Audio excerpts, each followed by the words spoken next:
တင်ပါနောက်ထပ်မေးခွန်းတစ်ခုကတော့နတ်တွေနဲ့ဂျမာတွေနဲ့ကဘလို့တကိုးရှိပါလဲရှင်ဗျာဘာတွေရောကွာခြားမှုရှိပါလဲရှင်ဗျာနတ်နဲ့ဂျမာနဲ့နတ်နဲ့ဂျမာတွေကအကြောင်းတရားလုံးကြတာချင်းဆိုရင်နတ်ကဒါနနဲ့သီလပဲလုပ်တယ်မှန်ပါဗျာဂျမာကြတော့သမထချင်းစဉ်ဘာဝနာကုသိုလ်ထီအောင်ဆိုတော့မှန်ပါဗျာသူကအသက်ပိုးရှည်တယ်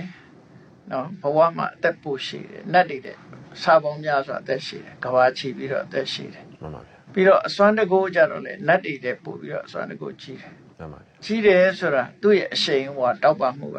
နတ်တွေတဲ့အဲဆိုအားလုံးနဲ့ပေါ့မှန်ပါဗျာအဲ့တော့တကိုးလို့ဆိုဒီမှာသူတို့ရဲ့စွမ်းဆောင်မှုကိုပြောတာမှန်ပါဗျာစွမ်းဆောင်မှုကိုပြောတာမှန်ပါဗျာအဲ့တော့သူတို့ကုသိုလ်ကောင်းမှုကလည်းပဲကွာခြားသည့်အတွက်ကြောင့်နတ်တွေရဲ့အစင်လာမှုလှပတဲ့အာယုန်တွေတွေ့ရှိရမှုဒီအတန်နေကြားရမှုအနတ်နေရှုရမှုအရသာခံစားရမှုအထီးတွေကောင်းမှုနောက်တစ်ခါဒီအသက်ရှိမှုခွန်အားရှိမှုချမ်းသာမှုစွမ်းကိုဒီရှိရအာယုအနဒုက္ခပလပေါ့နော်မှန်ပါဗျာ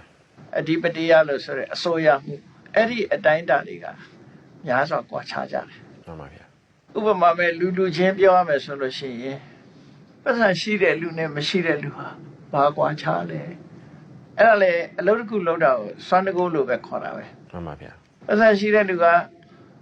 ဟုတ်လားကိုချမ်းသာအောင်နေနိုင်တယ်မှန်ပါဗျာဟိုစီးတဲ့ရင်ပဲဖြစ်စေနေထိုင်တာပဲဖြစ်စေပတ်စံရှိတဲ့လူကအားလုံးဘယ်တော့မှချမ်းသာတယ်အကုန်လုံးနိုင်တယ်ပတ်စံမရှိတဲ့လူကအဲ့ဒါတွေအတွက်သူခက်ခဲတယ်မှန်ပါဗျာအဲကြောင့်နတ်နဲ့ပြမနဲ့ကလည်းပဲ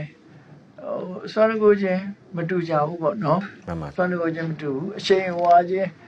နေတဲ့ထိုင်တဲ့အဆင့်တန်းချင်းလည်းမတူဘူးဆဲသားနဲ့ချမ်းသာတွေ့ဝတဲ့ပုဂ္ဂိုလ်ကနေထိုင်ရတာဆင့်တန်းချင်းမတူဘူးစားတော့ရတဲ့အဆင့်တန်းမတူဘူးအဲ့တော့နတ်တွေမှာကြတော့နတ်အထီးတို့နတ်သမီးတို့ရှိပြီးတော့ဂျမာတွေမှာကြတော့ဂျမာအမျိုးသားမျိုးသမီးကွဲပါလားရှင်အမျိုးသားအမျိုးသမီးခွဲခြားမှုဟာသူက sense pressure နဲ့သက်ဆိုင်သွားတယ်သူကမှန်ပါဗျာအမျိုးသားကအမျိုးသားချင်းကြည့်နေရရင်တိတ်ပြီးတော့ဟိုရမယ်ကိုယ်နဲ့မတူတဲ့အရာကိုသူကကြည့်ရမှာမျက်စိကအတန်လည်းတူတူပဲအမျိုးသမီးအတန်အနံ့လည်းပဲတူတူပဲအရသာအထီးတွေ့ဆိုတာမတူကွဲပြားတဲ့ sense pressure တွေရှိတယ်မှန်ပါဗျာမြမာတွေကြတော့အဲ့ဒါတွေကိုဖယ်ရှားပြီးမှသူတို့ကဇန်တရားကိုရနိုင်တာမှန်ပါဗျာဆိုတော့ဟိုဘက်ကန်းသွားခြင်းလို့ရှိရင်ဒီဘက်ကန်းကိုလက်ဆွမ်းရမယ်မှန်ပါဗျာဒီဘက်ကန်းခွာရမယ်မှန်ပါဗျာမြမာဖြစ်ဖို့ဆိုတာဒီအဲ့ဒီကာမဂုဏ်အာယုန်တွေကိုခွာရမယ်သူကမှန်ပါဗျာမျက်စိကနေကြည့်ပြီးတွေ့တာမှုတွေနာအဲ့ဒါတွေအကုန်လုံးလွှတ်ရတယ်သူကစိတ်တစ်ခုတည်းကနေပြီးအာယုန်တစ်ခုပေါ်မှာတည်ငြိမ်အောင်ကြိုးစားတာစင်တန်းတာကွာသွားကြတယ်ဒါကြောင့်မို့လို့မြမာပြေရောက်တဲ့အခါမှာသူကကာမဂုဏ်အာယုန်ခံစားဖို့ဆိုတာမဟုတ်တော့ပဲနဲ့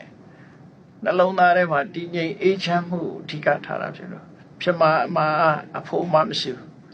နတ်တွေကြတော့ကာမဂုဏ်အာယုန်ခံစားတာဖြစ်သောကြောင့်သူတို့မှအဖို့မှရှိနေတယ်တင်ပါဗျာ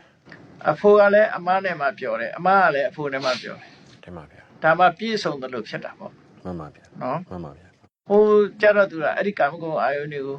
ခွာပြီးမှရတဲ့နေရာဖယ်ရှားပြီးမှရတဲ့နေရာဆိုတော့သူတို့မှအဖို့မှမဖြစ်တော့မှန်ပါဗျာတင်ပါ